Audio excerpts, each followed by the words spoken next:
He built an empire on fear. She built her freedom on silence. And the day she stopped speaking to him was the day he finally heard her. If you've ever felt invisible inside the one place that was supposed to be home, stay until the end of this story, like this video, and drop a comment telling me what city you're watching from. I want to see how far this story travels. Now let's begin.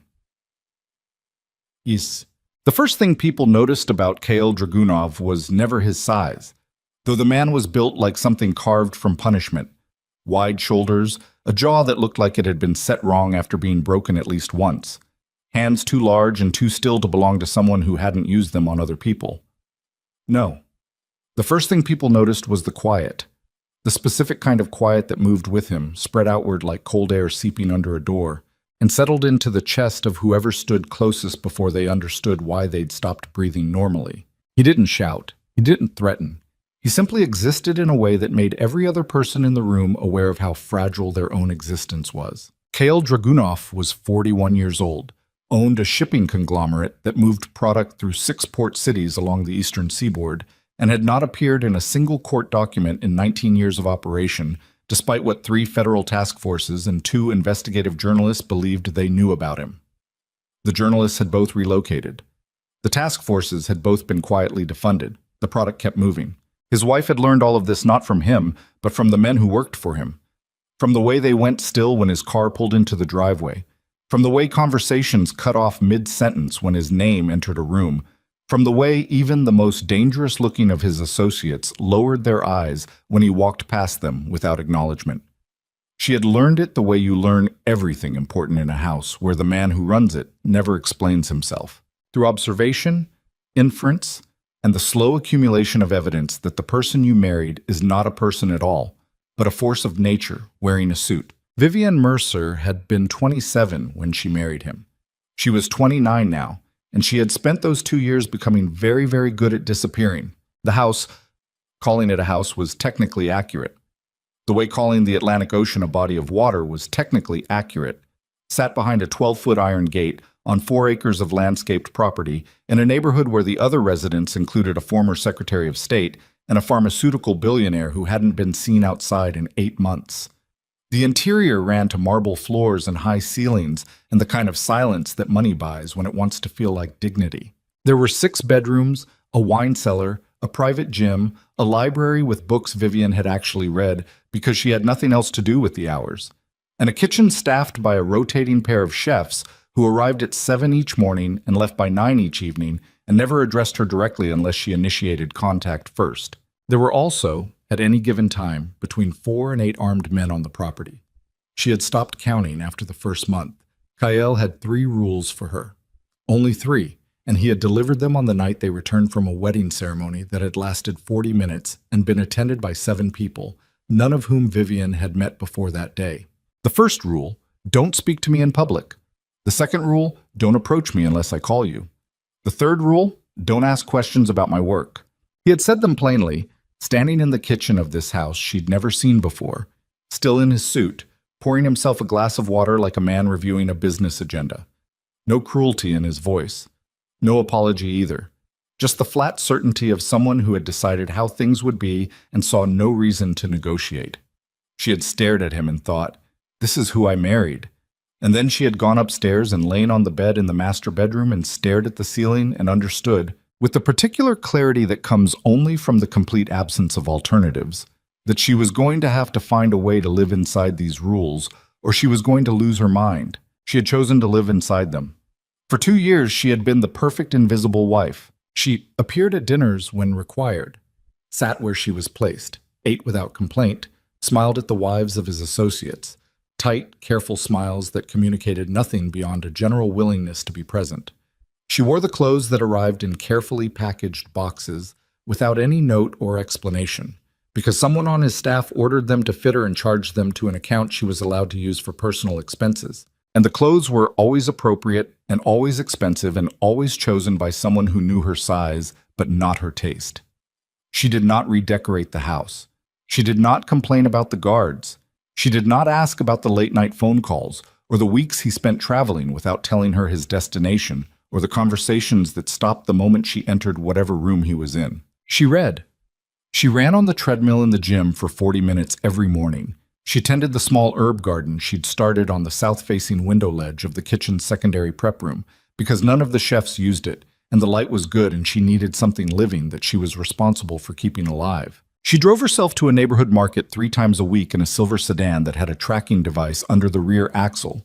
She'd found it during her 3rd week in the house, run her hand along the underside of the bumper, looking for nothing in particular, and felt the small magnetic rectangle and understood immediately what it was and said nothing about it to anyone. She had simply started driving to the market 3 times a week and buying groceries she didn't need and standing in the produce section longer than necessary because the produce section had the best light and the most people moving through it, and she needed at minimum to remember what ordinary life looked and sounded like. This is how Vivian Dragunov. She had taken his name because declining would have created a conversation she wasn't permitted to initiate.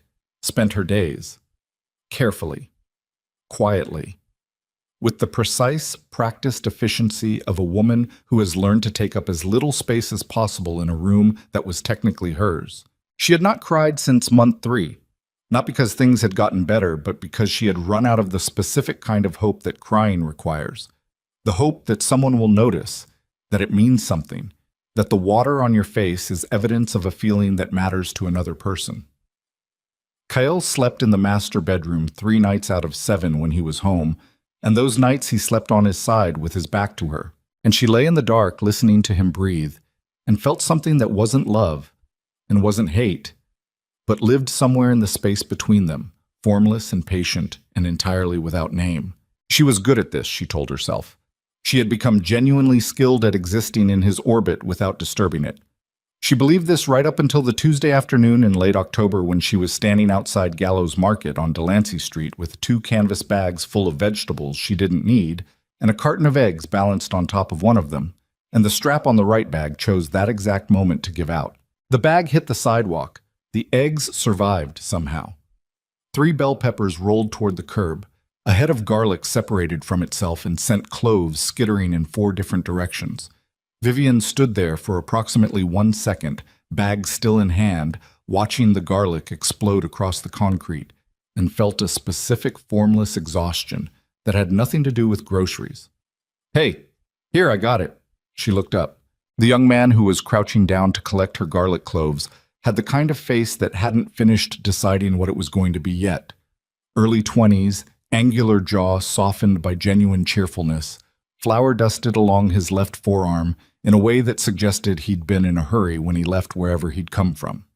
He was wearing a culinary school jacket, the name of the school embroidered in small letters above the breast pocket, Meridian Culinary Academy. His name was stitched below that in smaller letters.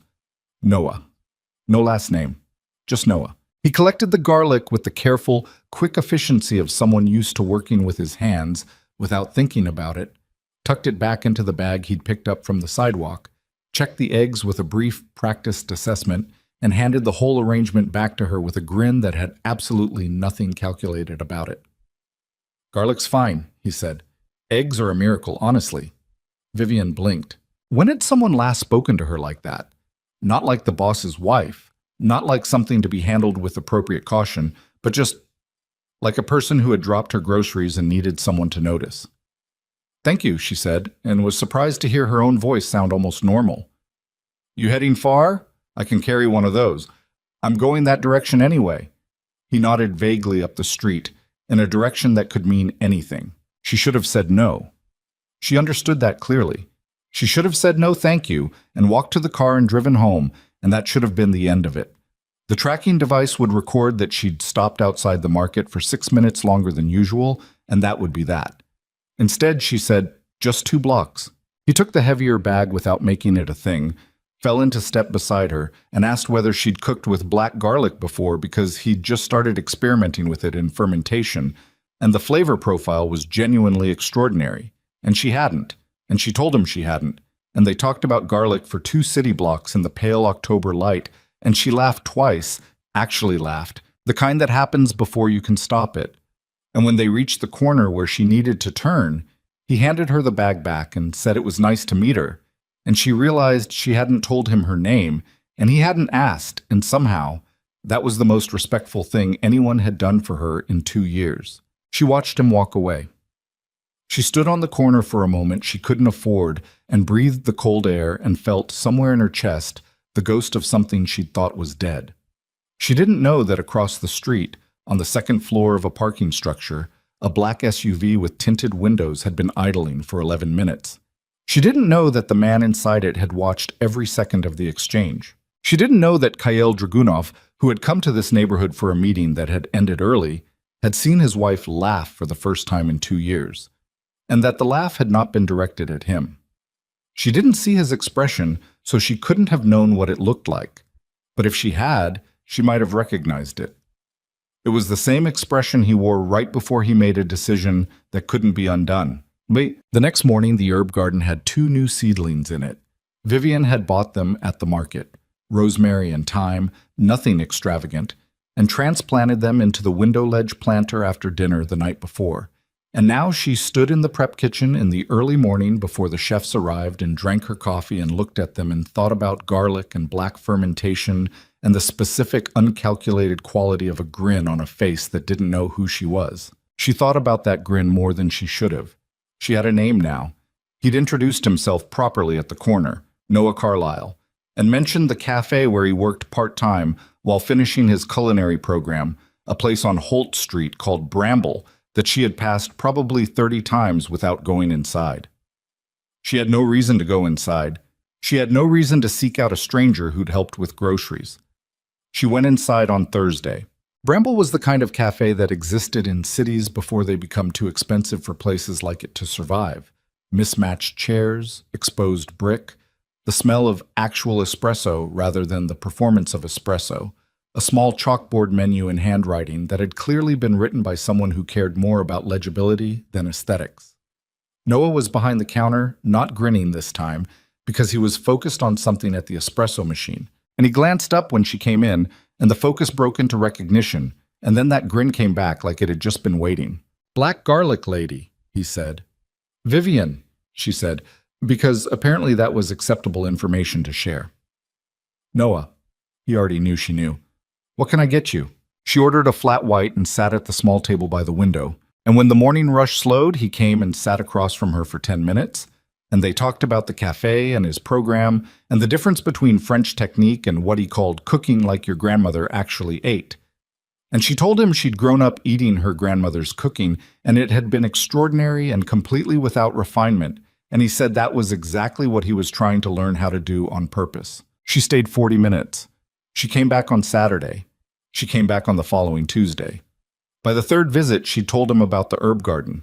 By the 4th, he'd recommended 3 cookbooks she'd never heard of, and she'd ordered all 3 from a bookshop on Crane Street, and they were waiting on the hall table when she got home, and she'd brought them upstairs and read the introductions, and felt something almost like anticipation about the following Tuesday. She did not tell him who her husband was. He didn't ask.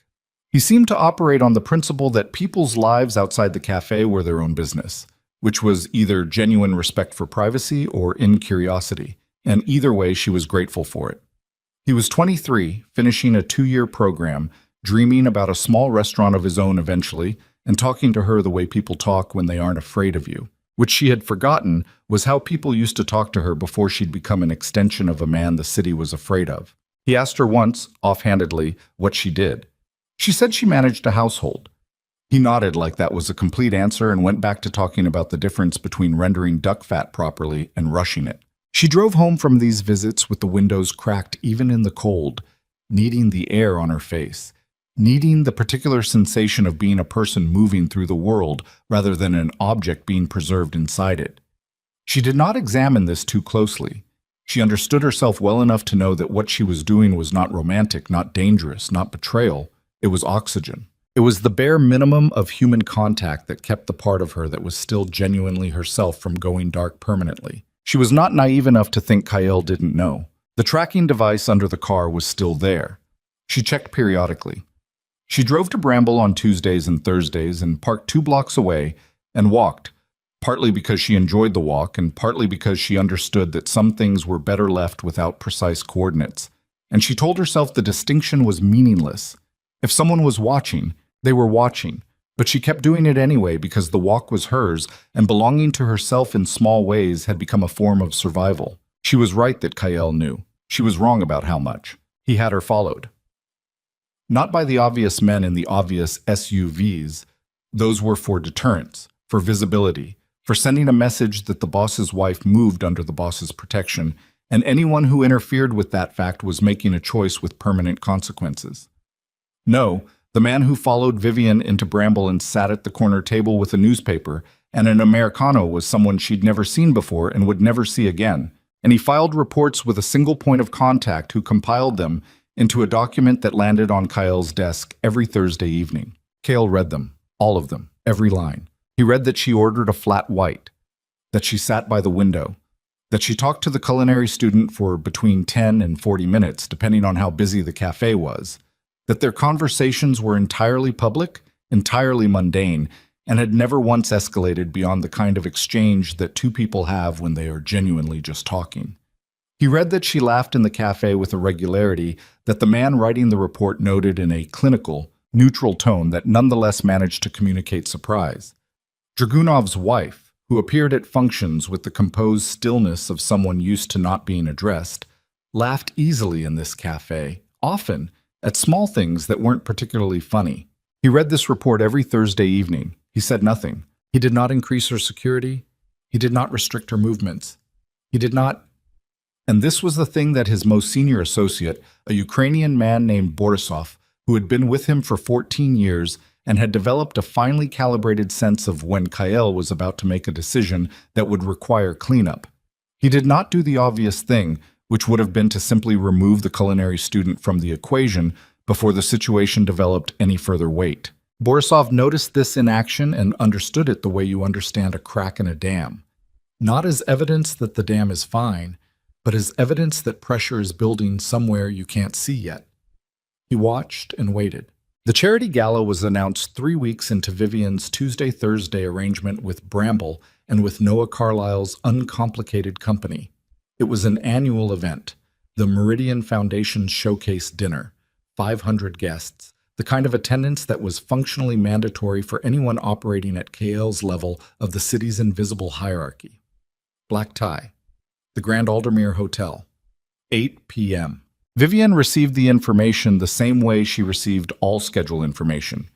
Through Marcus, KL's household coordinator, who slid a small card under her sitting room door 3 days before the event, with the time and dress code and the instruction to be ready at 7:30. No note, no conversation, just the card, the expectations, and the assumption that she would comply. She would comply. She had complied at every event for 2 years, standing at the appropriate distance, wearing the appropriate expression, making the appropriate amount of small talk with the appropriate people, and never, not once, violating the rules. Don't speak to me in public. Don't approach me unless I call you. She had kept these rules so perfectly that she sometimes wondered if he had forgotten she was there at all, if she had achieved such complete invisibility that even her physical presence had ceased to register as meaningful information. She went to Bramble on the Tuesday before the gala. Noah was experimenting with a brown butter preparation and had, apparently, made too much of it, and there was a small ceramic dish of brown butter shortbread on the table when she arrived, warm, with a dusting of sea salt on top, and he said he needed honest feedback because he was thinking about adding a pastry component to his final project and wasn't sure about the salt ratio. She ate 3 of them and told him the salt ratio was perfect and that if he changed it, she would be disappointed in him personally. He laughed. She laughed. And for 47 minutes on a Tuesday afternoon, she was just a woman in a cafe, eating good shortbread and arguing pleasantly about whether salt was a flavor or a flavor enhancer. And she went home in the early dark and stood in the kitchen looking at her herb garden and felt the specific ache of someone who has tasted something they'd been pretending they didn't miss. The ache was still there 3 days later when Marcus knocked on her sitting room door at 7:15 to let her know the car was ready. She was already dressed. Black gown, simple cut, the kind of dress that disappears into the room rather than competing with it. Hair up. The small diamond earrings that had been among the first things to arrive in the early boxes, back when she'd still been trying to understand what kind of marriage this was going to be. Heels that she could walk in without effort, because she had learned early that events like this sometimes ended abruptly and in a hurry, and she didn't want to be the person slowing things down. She looked at herself in the mirror for a moment. She thought about the shortbread, about the argument about salt. She thought about Noah's face when he laughed, the way it opened up, uncomplicated, like there was nothing behind it requiring management.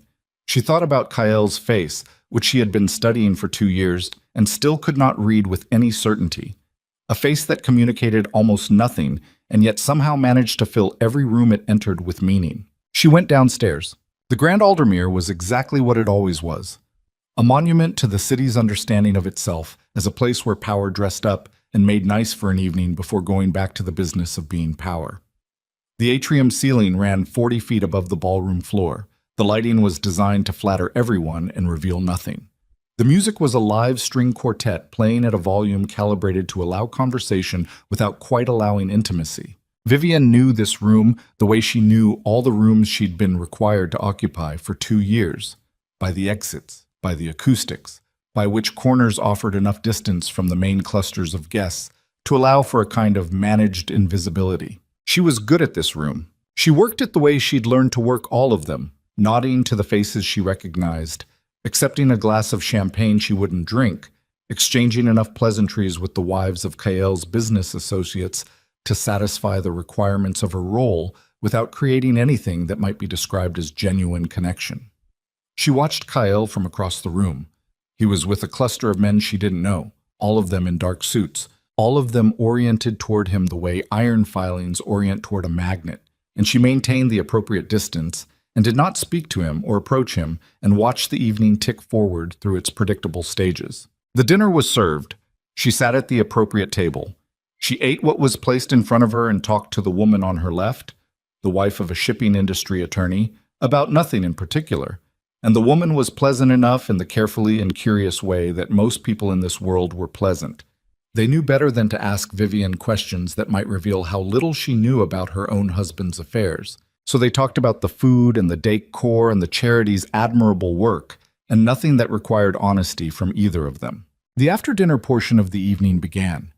The string quartet shifted from dinner music to something more ambient. The floor cleared, clusters reformed. The bar did more business. Vivian stood near the edge of the room and watched and was watching and was fine. She was completely fine, doing what she always did, managing what she always managed. And then she saw Kael. He was on the far side of the ballroom, mid-conversation, and he looked up for a moment with the incidental gaze of a man scanning a room out of habit, and his eyes landed on her for perhaps 2 seconds before moving on. And in those 2 seconds, she watched something she'd been watching for 2 years. The complete, absolute absence of acknowledgement. Not coldness, not deliberate avoidance, simply nothing. The same expression a person has when they look at a potted plant or a column or any other piece of furniture that occupies space without requiring a response. She had been invisible to him for 2 years. In this moment, in this ballroom, surrounded by 500 people who were afraid of this man, she felt the full weight of that invisibility land on her at once. She thought about the shortbread. She thought about someone asking if she cooked with black garlic. She thought about 2 blocks and a broken bag strap and being seen, genuinely seen, by someone who had no reason to see her at all.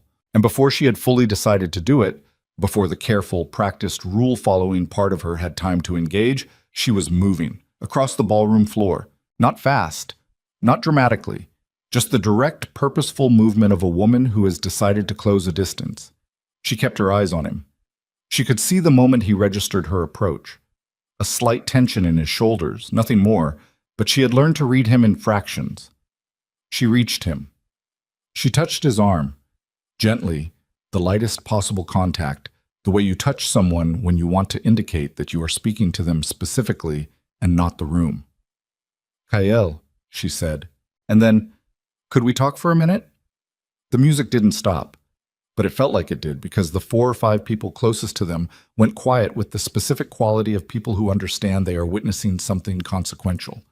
And then that quiet spread, the way sound travels in water, rippling outward through the room in a wave of attention turning, heads orienting, conversations dying.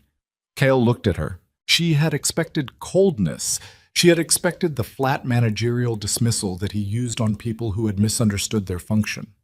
She had not expected what she saw, which was something she could only describe later as a kind of terrible control. A man containing something enormous by sheer force of whatever he was made of, and not quite succeeding. His voice was not quiet. "Don't speak to me in public." 4 words. The same 4 words he'd given her on their wedding night, in the kitchen, pouring water. But here they landed differently, because here they were surrounded by 500 witnesses, and here they were not information but judgment, and every single person in the room understood exactly what they meant, that the Mafia boss had a wife, and the wife had forgotten her place, and the reminder was going to be public and final. The silence in the ballroom was total.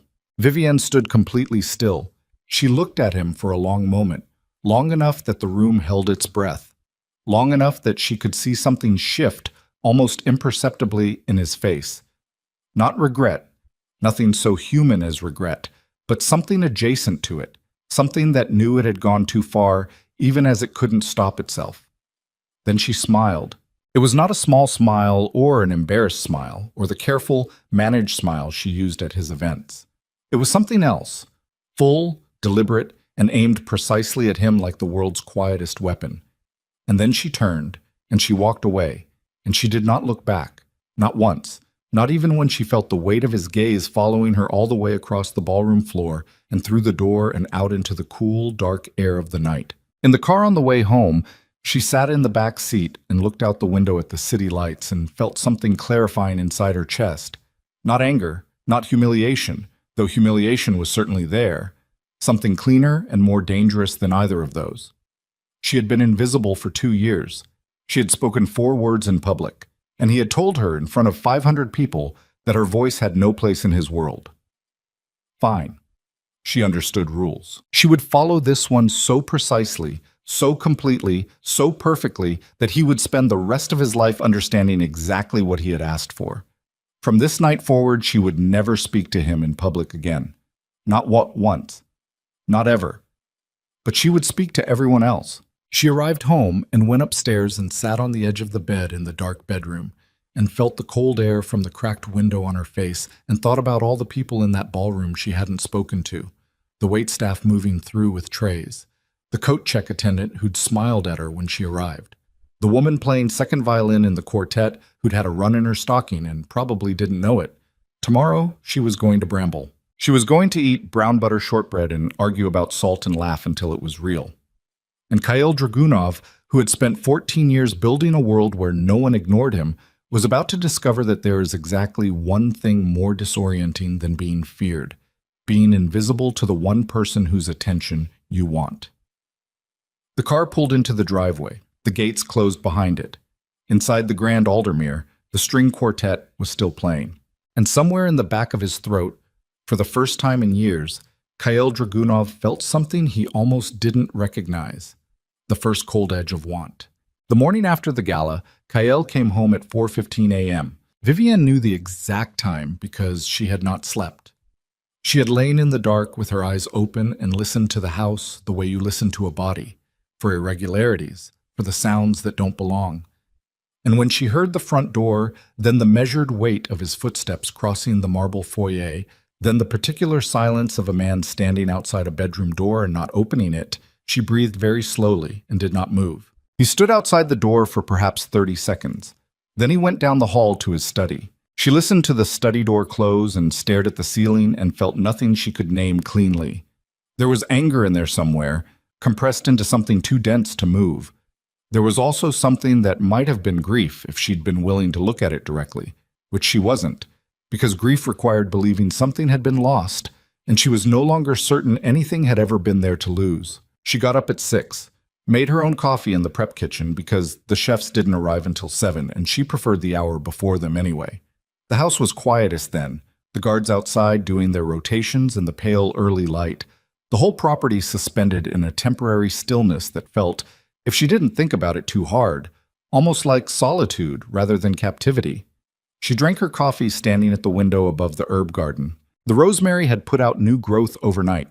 She noted this with a feeling she recognized, small, private satisfaction, the kind that required no one else's participation. She heard him before she saw him. The study door, his footsteps again, different now, slower, with the particular drag of a man who hadn't slept either, though he would never move in a way that made that obvious to anyone else. He appeared in the kitchen doorway in yesterday's shirt, with the jacket gone and the sleeves rolled back and the collar open. And he looked at her standing at the window with her coffee and said nothing. And she looked at the rosemary and said nothing. And the kitchen held both of them in complete silence for a full minute. He crossed to the coffee maker. She didn't move. He poured a cup, and she was aware of him the way you're aware of weather. The pressure of his presence, the atmosphere that shifted whenever he entered a space.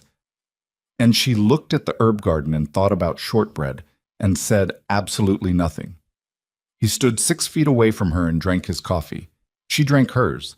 He said finally, "Vivian." She turned and looked at him, directly.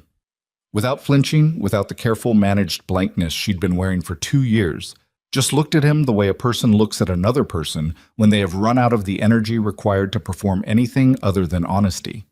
He held her gaze for a moment and seemed, almost imperceptibly, to lose whatever he'd been about to say. What came out instead was, "That wasn't—" He stopped, started again.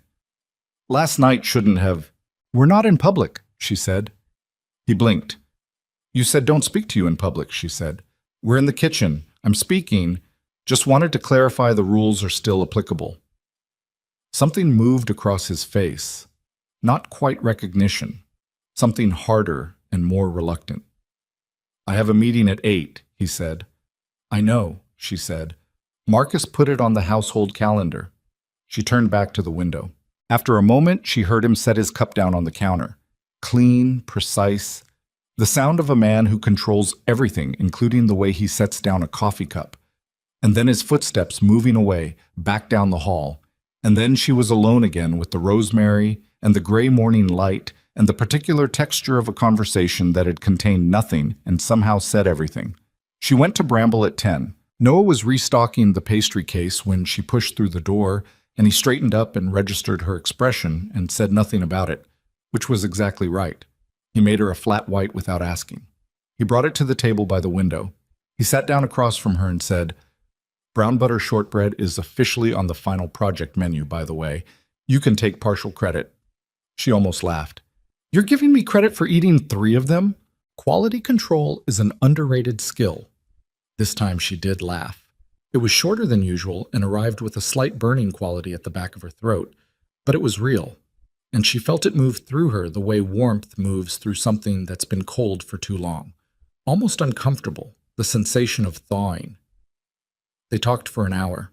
She learned that his program ended in April, that he'd been in conversation with a small restaurant in the West Side neighborhood about a sous chef position, that his mother had called the previous week asking when he was going to stop playing with food and get a real job, and that he'd told her respectfully that cooking was a real job, and she had said respectfully that he would change his mind when he was 30, and he was 23 and fully intended to prove her wrong. Vivian said, "What does she want you to do instead?"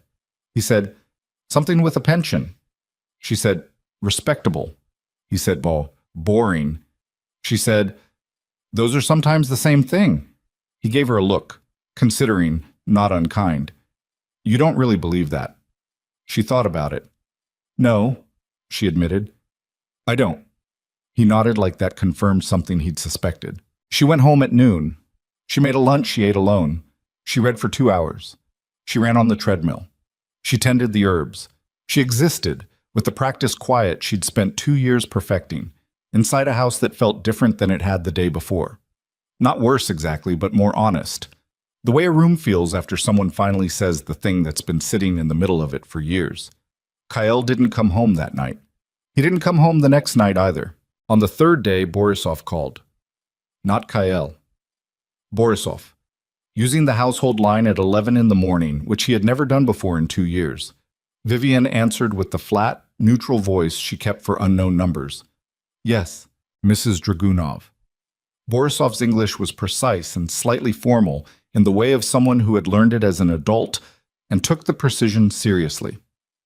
"Kyle would like you to attend the Harmon Industries dinner on Friday, 7 o'clock. Black tie. Marcus will have the details." "All right," she said. A pause. Then, because Borisov had 14 years of experience reading Kyle's silences, and apparently had some relevant experience with other kinds of silences as well. He also wanted me to tell you, another pause, the sound of a man delivering a message he found professionally awkward, that you looked well at the gala. She was quiet for a moment. Tell him, she said carefully, that I appreciate the update. She hung up. She stood in the hallway holding the phone and felt something that was not quite amusement and not quite fury, but lived in the neighborhood of both. He had sent his second-in-command to pass her a compliment through a relay system, like a man who couldn't figure out how to cross the 6 feet of kitchen between them, but had somehow decided that sending a message through a Ukrainian intermediary was a reasonable alternative. She went to Bramble on Thursday. Noah was alone at the counter, the mid-morning lull between the breakfast rush and the lunch service, and he was reading something, an actual book, a battered paperback on food history, and looked up when she came in with the particular expression of someone genuinely happy to see who just walked through the door. No performance in it, just the uncomplicated pleasure of a person whose company you like arriving when you weren't expecting them. Early today, he said, I had the morning free. He closed the book without marking the page, which meant he'd been interrupted at a part he'd happily returned to, not a part he'd been struggling through. She noticed these small things about him, the way comfort expressed itself in his body language, because she had spent 2 years in a house where comfort never expressed itself in anyone's body language at all, and the contrast was remarkable. They talked about the food history book. They talked about the sous chef position and whether he should take it or wait for something better. She said take it, because waiting for the perfect position was a good way to spend 5 years waiting and only 2 years cooking, and he said that was the most practical thing she'd said to him in all the weeks they'd been talking, and she said she had a practical mind, and he said she also had good instincts, which was rarer. She stayed until noon. Walking back to the car, she pulled her coat tighter and noticed the quality of the October light. Lower now, more angled, the kind of light that makes everything look slightly more considered than it actually is. She thought about Friday and the Harmon Industries dinner and wearing the appropriate dress and standing at the appropriate distance and managing the appropriate expression. She thought about standing in that kitchen in the early morning and watching Kyle try to say something and fail. She thought, something has shifted. She didn't know yet whether the shift was in him or in herself, or whether the difference mattered. She found out on Friday. The Harmon dinner was smaller than the gala. 40 guests, private dining room at the Crestline Club, the kind of event where the intimacy made the hierarchy more visible rather than less. Vivian arrived with Marcus in the second car, 3 minutes after Kyle, and entered to find him already positioned in the room with the particular gravitational authority he carried into every room, drawing the other men into his orbit as if they had no choice in the matter. She watched him for a moment from the doorway. Then she turned to the woman on her left, the wife of a Harmon executive, someone she recognized from 2 previous events, a woman named Diane, who had always greeted her with the carefully warm neutrality people use when they aren't sure what category you belong in. And she said, Diane, you look wonderful. Is that Loro Piana? Diane blinked, then lit up the way people do when someone names the thing they were hoping would be noticed. It is, you have a good eye. I do, Vivian said simply. They talked for 20 minutes. About fabric, about a gallery opening Diane had attended the previous weekend, about a restaurant that had just opened in the warehouse district and whether it was worth the reservation wait. And Vivian said she'd heard good things about their fermented preparations, and Diane said she hadn't realized Vivian was interested in food, and Vivian said she'd been learning recently, and the conversation moved the way good conversations move, without agenda, without effort, generating its own momentum. She talked to the coat check attendant. She talked to the sommelier, who turned out to have an interesting opinion about natural wine that she engaged with genuinely rather than politely. She talked to 2 other wives, a junior associate she'd never met, and a retired diplomat who was someone's uncle and had been to Vietnam in the 80s and had strong feelings about the pho there. She talked to everyone in that room, everyone except Kyle. She was aware of him the entire time. She could feel the precise location of him, the way you feel the source of heat in a cold room, without looking directly, just by the warmth on one side of your face. She felt the moment he noticed what she was doing, not what she was saying, not who she was talking to, but the pattern of it, The deliberate, careful, complete omission of him from a social landscape she was navigating with visible fluency. She felt him register it the way a person registers an alarm that's just slightly below the threshold of sound, not consciously, but in the body, in the specific tension of someone who has identified a signal they don't have a name for yet. She ate dinner. She answered the questions of the man beside her, a shipping attorney, with genuine attention. She laughed at something Diane said from across the table, a real laugh that carried. She did not look at Kyle. She looked at everyone else. And across the table, she could feel, in the specific, particular way she had learned over 2 years to feel things in this marriage without having them confirmed by any conventional means, that this was landing somewhere in him, not where she expected, not as anger, not as the cold managerial irritation of a man whose rules are being technically obeyed while being essentially dismantled. Something rawer than that. Something he didn't have the fluency to manage. She went home in the second car, as always. She lay in the dark, as always.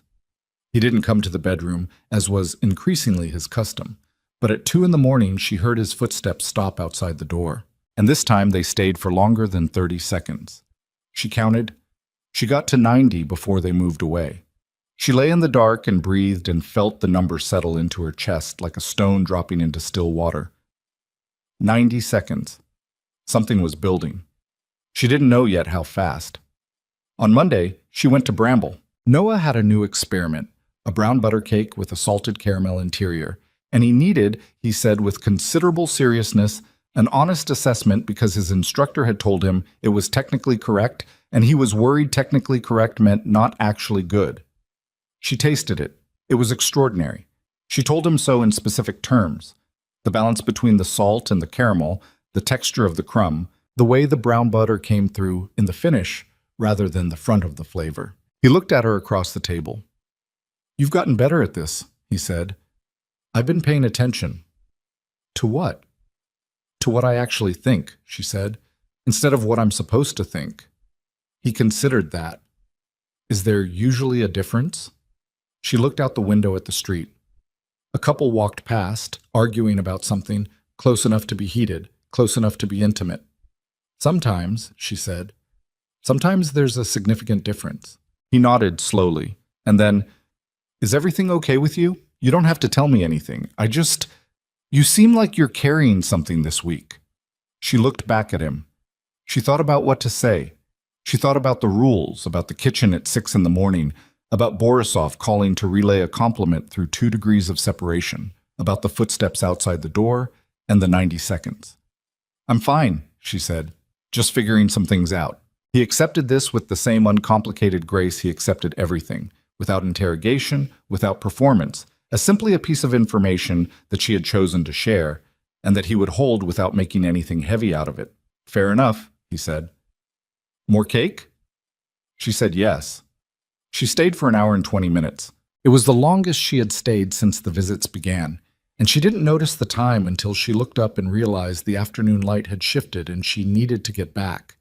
She gathered her coat, and Noah walked with her to the door. Just to the door. An ordinary thing. The thing you do when you like someone and you're not in a hurry. And she said she'd see him Thursday. And he said he'd probably have the final version of the shortbread recipe figured out by then. And she said good, because she had notes. And he laughed, and she pushed through the door into the cold. She was halfway down the block when she became aware of the car. Not the silver sedan she drove. A different car. Dark, parked at the near end of the block, occupied. She didn't look directly at it. She had spent 2 years learning how to be aware of surveillance without reacting to it, how to feel the shape of being watched without letting it change the shape of your movements. She walked to her own car, unlocked it, got in.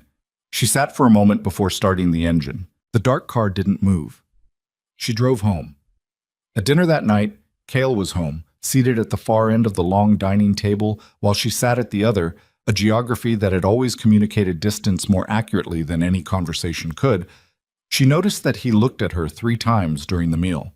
Not the incidental scan of a man checking the room. 3 specific, deliberate looks, lasting 2 to 3 seconds each, the kind of looks that are trying to read something. She ate her dinner. She thanked the chef. She excused herself. In her sitting room, she picked up the book on top of her stack, The second of the 3 cookbooks Noah had recommended, and opened it and read for 2 hours, and she was genuinely absorbed in it. And that was something, at least. That was something that belonged entirely to her. Tuesday she went to Bramble. Wednesday Kyle went out of town, per the household calendar. Thursday morning she woke early and dressed and went down to the prep kitchen and stood at the window above the herb garden with her coffee and thought about nothing in particular, which had become easier recently, the practice of thinking about nothing, just being in a moment without requiring the moment to mean something. She was going to Bramble at 10. She was going to hear about the shortbread. She was going to laugh at something small and let it be enough. She reached for her coat. Her phone rang. Unknown number. She answered. Heavy silence. Then a voice she didn't recognize. Male, flat, unhurried in the way that people who don't need to hurry sound. Mrs. Dragunov, your friend at the cafe on Holt Street. Just thought you should know. He won't be there today. She went very still. What does that mean? She said. The line went dead. She stood in the prep kitchen holding the phone and looked at the rosemary and felt the cold start at the base of her spine and move upward, vertebra by vertebra, until it reached the back of her skull, and then she put the coat on and walked out the front door past the morning guard without stopping to explain herself to anyone, and got into the car and drove to Holt Street. Bramble was open. The morning rush was just winding down. A different person was behind the counter, a young woman she'd seen twice before, who looked up when Vivian pushed through the door and said, "Can I help you?" Vivian said, "Where's Noah?" The girl's expression shifted. He called in this morning, said he had to, I think he said a family thing. He didn't give details. Has he called in before? Not in the 8 months I've worked here. Vivian stood at the counter for 3 seconds. Then she said thank you and walked back to the car and sat in the driver's seat and held the steering wheel with both hands and breathed. And the breathing was deliberate and mechanical, the breathing of a person keeping themselves in a functional state by sheer force of attention. She drove home. She walked through the front door, past the foyer, past the marble floors, down the hall, to the study. She opened the door without knocking. The senior captain who used the study for Wednesday afternoon briefings, a thick, careful man named Dmitri, looked up from the chair he was sitting in, then looked at her face, then stood up, gathered his materials without being asked, and walked past her and out the door, and pulled it closed behind him with the specific efficiency of a man who has correctly assessed the temperature of a situation. Vivian stood in the empty study. Kyle was out of town. She knew that. She looked at his desk, the clean surface, the single document folder in the center that his staff always left for his return, the small framed photograph, the only personal object in the room, of a coastline she'd never been able to identify, taken from a height, the water below dark and immense. She picked up her phone. She called his direct number, the one she had been given on their wedding night and had used exactly once in 2 years for a household emergency involving a gas leak that Marcus had panicked about. He answered on the second ring. Vivian. Not a question. He'd seen the number. His voice was even, controlled, giving away nothing. She said, "Where is Noah Carlyle?" A pause. Not a long pause. 2, maybe 3 seconds. The pause of a man deciding not which answer to give, but how much of the true answer to give. "He's fine," Kyle said. "That's not what I asked." Another pause. "He relocated. This morning, new city, new opportunity. He's being taken care of." The cold moved through her again. Different this time. Not fear. Something with more heat in it than fear. "You moved him," she said. "I made arrangements." "You made arrangements," she repeated, and heard her own voice and was slightly surprised by the steadiness of it. "Because he helped me carry groceries. Because he made me coffee. Because he was a 23-year-old culinary student who talked to me about salt ratios and didn't know who you were." He was developing a familiarity. "He was my friend," she said. "My only one. In 2 years in that house, Kyle, the only person who talked to me like a person was a kid who worked in a cafe, and you moved him like he was a chess piece because it made you uncomfortable." Silence. Real silence this time. Not the pause of a man calculating. The silence of a man who has heard something and cannot immediately formulate a response to it. She said, "You told me not to speak to you in public." Her voice was very quiet now, quieter than anger. "So I'm speaking to you here." She heard his breath on the line. Slow, controlled.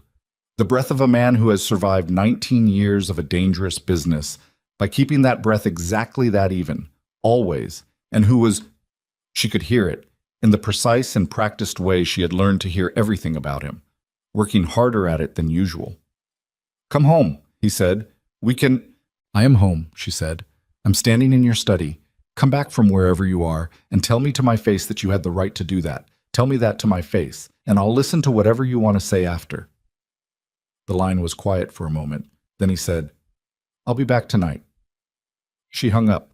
She stood in the study for a long moment, looking at the photograph of the coastline, the dark water, the height it had been taken from. The view of a man used to seeing things from above, from distance, from the vantage point of someone who has arranged the world to confirm his position in it. She set the phone on his desk. She walked out. She went upstairs to her sitting room and sat in the chair by the window and looked out at the property. The manicured grounds, the gate, the guard making his rotation along the perimeter, and understood with complete clarity that she was standing at an edge she had been approaching for 2 years without acknowledging it. He had taken the only uncomplicated thing she had, not because it threatened his business, not because Noah Carlyle was actually a danger to anything. She knew enough about how Kyle operated to understand that a culinary student at a neighborhood cafe didn't register on any legitimate threat assessment. He had done it because she had laughed, because someone else had made her laugh, and he had watched it happen, and something had moved in him that he didn't know how to manage, and his response to things he couldn't manage was to remove them. She sat with this understanding, and she thought, he will come home tonight expecting a conversation. He will come home expecting to explain himself in the carefully controlled way he explains everything, in the measured language of a man who has never had to justify his decisions to anyone, and he will expect me to absorb the explanation the way I have absorbed everything else for 2 years, and then we will go back to existing in the same house in the same silence, and nothing will have... He came home at 9:47 p.m. Vivian heard the gate, then the car, then the front door, and she stayed in the sitting room chair and did not move toward any of it. She had been sitting for 4 hours. She had not eaten. She had not read.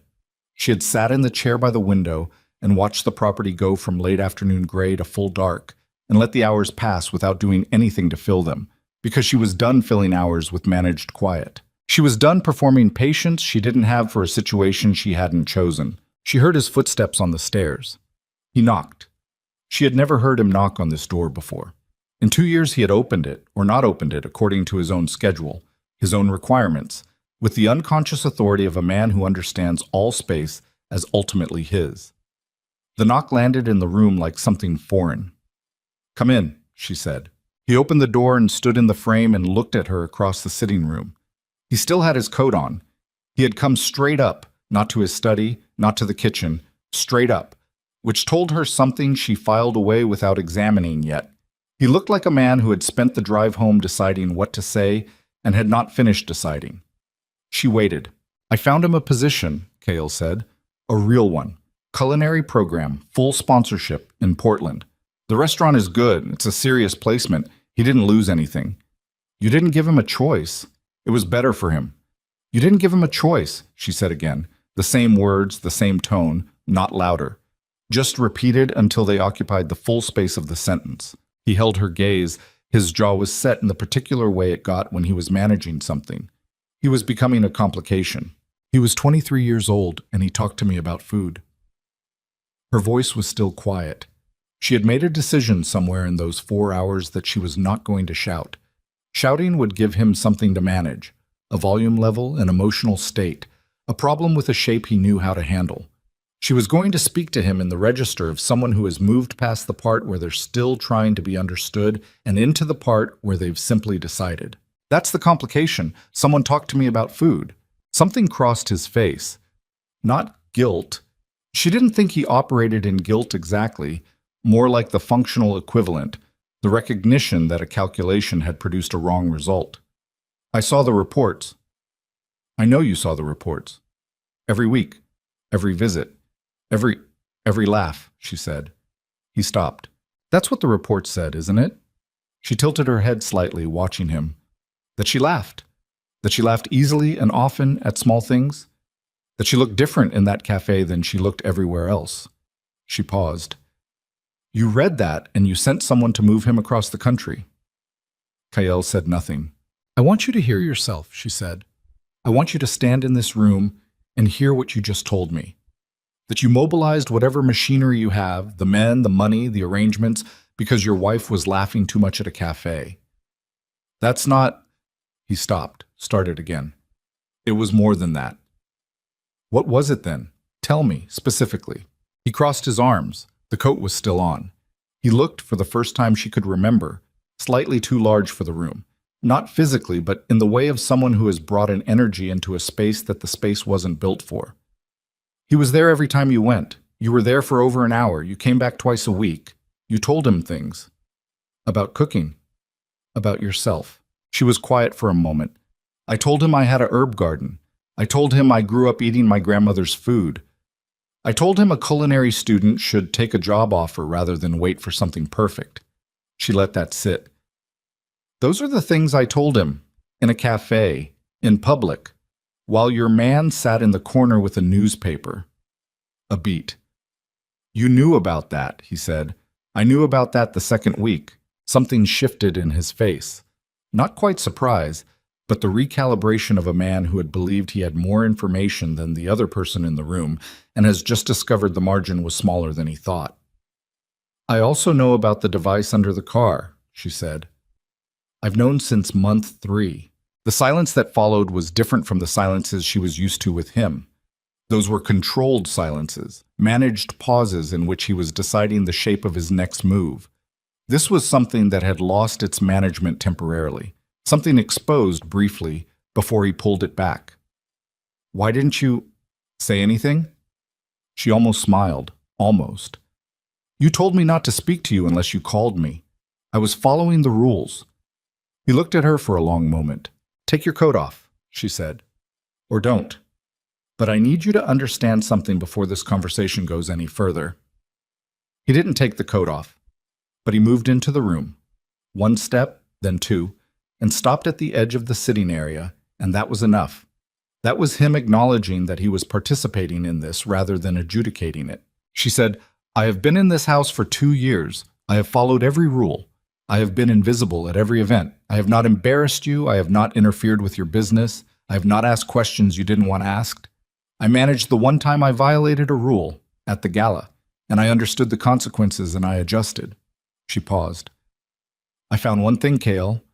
One small, completely harmless thing that let me remember what it felt like to be a person. And you took it. He said very carefully, I was protecting. Don't, she said. Don't tell me what you were protecting. I know what you were protecting. And it wasn't me.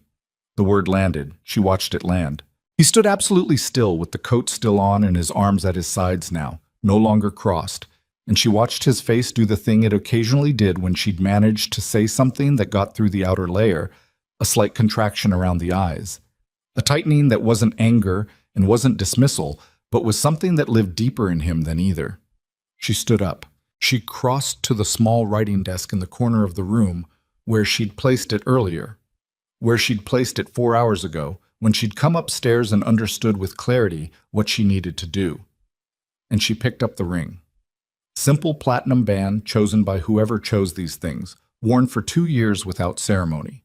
She walked back to him. She held it out. I'm not filing anything, she said. I'm not making this complicated. I'm telling you that you wanted a silent wife and you got one, and the silence is going to be total from now on, because I'm leaving this house and I'm not leaving it with anything that belongs to your world. He looked at the ring in her open palm. He did not take it. Vivian, pick it up, she said, or I'll leave it on the desk and someone on your staff will find it in the morning. A pause that was not short. He picked it up. She felt the absence of it in her palm immediately. Not relief, not grief, but the specific sensation of a weight that had been there so long you'd stopped identifying it as weight until it was gone. She walked to the door. Don't call me, she said. Don't send anyone. Don't make arrangements. She opened the door. I know too much about how you operate to be managed, and I'm too tired to be reached. She went to her room. She packed 1 suitcase. She had thought about this.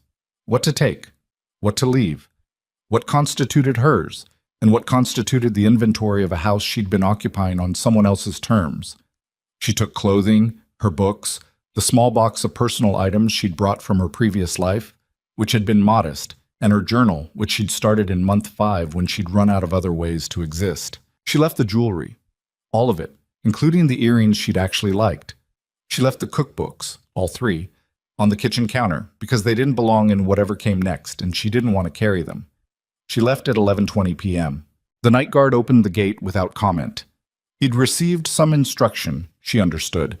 Cale had called down or sent a message, because the kind of man who controls everything doesn't control it selectively, and if she was leaving, he had decided within the last 40 minutes to let her leave cleanly rather than create an incident that would complicate things. She drove through the gate without looking in the rearview mirror, and understood as she did it that not looking was one of the only genuine choices she'd made entirely for herself in 2 years. She drove to a hotel downtown, paid cash from the account she'd been quietly accumulating small amounts in for 11 months. Not enough for permanence, but enough for time. And time was what she needed. She checked in. The room was clean and generic and smelled of industrial laundering and was the most genuinely private space she had occupied since the marriage. No tracking device, no guard rotation, no staff, no footsteps in the hall. She sat on the edge of the bed and breathed. She thought about Noah Carlyle, probably in Portland by now, probably in a decent apartment funded by money he'd had no part in choosing to receive, probably confused and displaced and not entirely certain what had happened or why. She thought about calling him, then understood that calling him would only complicate whatever arrangement had been made around him, would bring his name back into Kael's awareness at a moment when keeping him peripheral was the safest thing she could do for him. She thought about the cookbooks on the kitchen counter. She thought about brown butter shortbread. She lay down on the hotel bed without taking off her coat and stared at the ceiling and felt, underneath everything else, something that surprised her with its clarity. She was not broken. She had expected to feel broken. She had anticipated the specific kind of devastation that comes from leaving a life you'd spent 2 years learning how to survive, even a life that hadn't been fully alive. Instead, she felt scraped, raw in the way that surfaces are raw when something has been removed from them, not destroyed, just exposed. She slept for 6 hours, which was more than she'd slept continuously in months. In the morning, she called her sister in Philadelphia.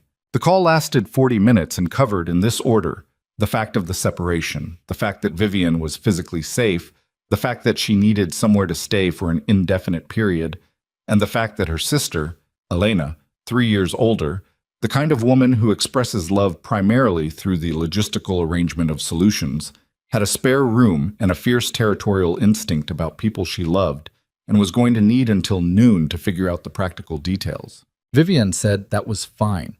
She ordered room service. She ate it at the small desk by the window and watched the street below. The morning movement of the city, people going to work, a delivery van double parked with the kind of absolute confidence that delivery vans always have. 2 women arguing pleasantly over a shared umbrella at the corner.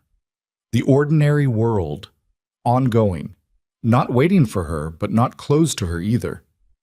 Her phone rang at 10:12. She looked at the screen. Not Kael, Borisov.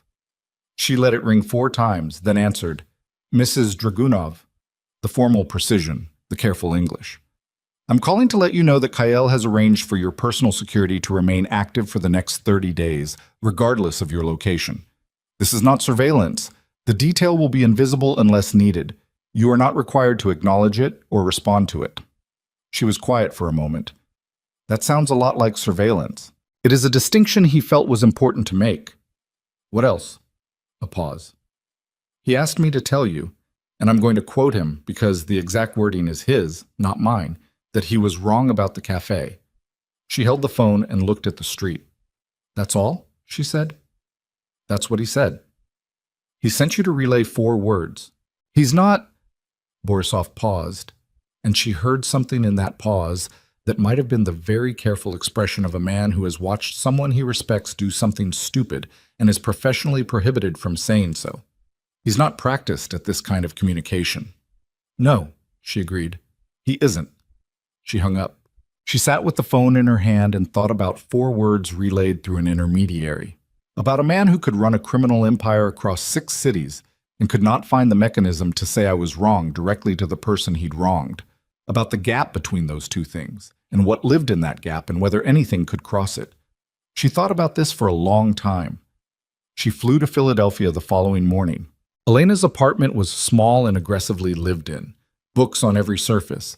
A cat named Theo, who assessed Vivian from across the room with the particular suspicion cats reserve for new arrivals, evidence of a life that had accumulated naturally rather than being arranged by someone else's staff. Vivian stood in the spare room with her single suitcase and looked at the small window that faced a brick wall and felt something unlock in her chest. It wasn't beautiful. It was hers. Elena made pasta for dinner and didn't ask the question she clearly wanted to ask, and instead talked about her own work.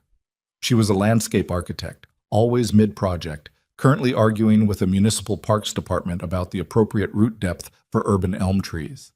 And Vivian listened and ate and felt, with each passing hour, slightly more like a person who existed in continuous time rather than in managed segments of someone else's schedule. After dinner, Elena sat across from her at the small kitchen table and said, "How bad was it?" Vivian considered the question. "It wasn't violent," she said. "It wasn't... He never hurt me.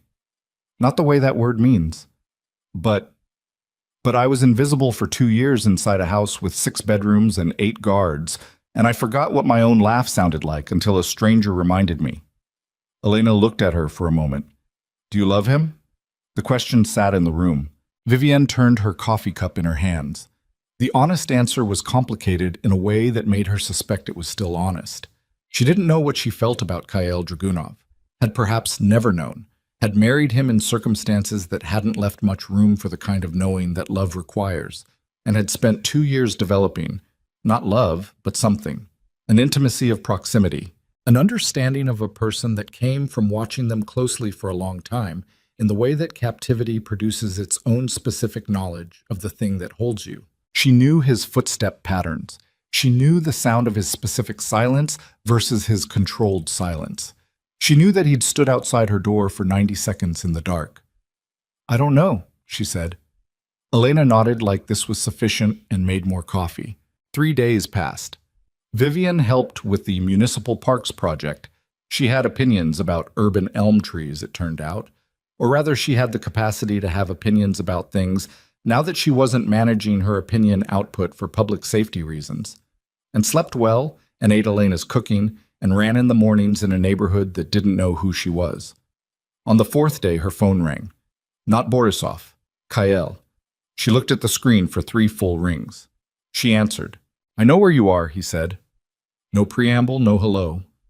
"I know you know," she said. "Invisible security detail, 30 days. A pause. "The detail flagged something this morning." Her body went still. "What kind of something?" His voice shifted. Barely, a fraction, but she had learned fractions, something underneath the control. "There are people who know I'm looking for you, not... They don't know where you are, but they know you left, and they know what that means." She felt the cold begin, the familiar vertebra by vertebra cold. "What does it mean?" "It means my attention is divided," he said, "and there are people who have been waiting for my attention to divide." "Kyle, there was an incident last night. One of my men was approached. Questions about your location, your habits, whether you had protection." His voice was even, relentlessly even, but she could hear the working underneath it now, the machinery of control under maximum load. The people asking weren't asking because they want to send flowers. She sat down. She was standing in Elena's kitchen, and she sat down in one of the mismatched chairs and gripped the edge of the table. "The Vasquez Syndicate," he said. "They've been building a case for 18 months. They believe, correctly, that moving against me directly is difficult. They've been looking for a different approach." "Me," she said. "You were safe inside the house, inside the network. The moment you..." "Don't," she said very quietly. "Don't finish that sentence the way you're about to finish it." He didn't. "What are you saying to me?" she said, specifically. "I'm saying that you leaving didn't make you invisible," he said. "It made you visible. To people I cannot..." He stopped. The pause was not calculated. "To people I cannot predict." She sat in Elena's kitchen and looked at the brick wall through the small window and understood, with the specific horror of a person who has just seen the shape of a trap they stepped into by trying to escape a different one, that her freedom and her safety were not, in this world, the same thing. She had left his house. She had stepped outside his protection, and something was already moving toward the space she'd opened up.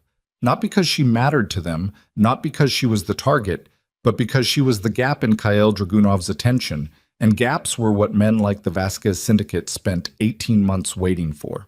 "What do you need from me?" she said, and hated the sound of the question, hated that it was the right question to ask, hated most of all that she knew him well enough to know he hadn't made this call to frighten her or manipulate her back into the house, but because the threat was real, and he was, in his way, the only person in a position to— "Stay on the phone," Kale said. She was already standing. "Elena's here. Get her out of the apartment, now. Don't explain, just move her." Vivian was already crossing the kitchen. Elena was in the living room with the cat and a Parks Department report spread across the coffee table, and she looked up at Vivian's face, and the report slid off her lap onto the floor, and she said, "What?" "We need to leave," Vivian said. "Right now. Don't pack. Keys and coat." Elena didn't ask twice. That was the thing about her sister. She processed urgency without requiring its explanation first. She was up and moving before Vivian finished the sentence, grabbing her coat from the hook by the door, keys already in hand, the cat deposited with a single practice motion into the carrier by the door, as if she'd rehearsed for exactly this. Vivian had the phone back to her ear. "We're moving. There's a black Suburban 2 blocks north on Crane," Kyle said. "Driver's name is Reyes. Tell him your name. Get in." "How long has he been there?" "Since yesterday morning." She absorbed this without stopping moving. They were in the hallway now, Elena pulling the door shut, the two of them taking the stairs rather than the elevator because Vivian had learned from 2 years of proximity to careful men that elevators were rooms with one exit and one entrance, and both of those were the same door. "You had someone outside her building before you called me," Vivian said.